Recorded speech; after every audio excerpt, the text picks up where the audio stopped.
Нормализиран е сообраќајот кон Република Грција по еднодневниот штрајк на грчките цариници. Тековно се одвива сообраќајот на граничните премини Богородица, Стар Дојран и Меджитлија. Од граничните служби информираат дека нема задржување за влез и излез од државата.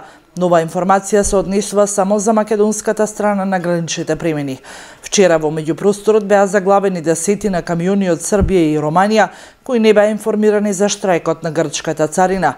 Денеска веќе за излез се чека само во нормални интервали, вообичаени за граничните формалности. По одлуката за штрајкот од грчка страна, затворен беше и железничкиот товарен сообраќај, но во текот на денот бил пуштен само еден патнички воз кон Солун.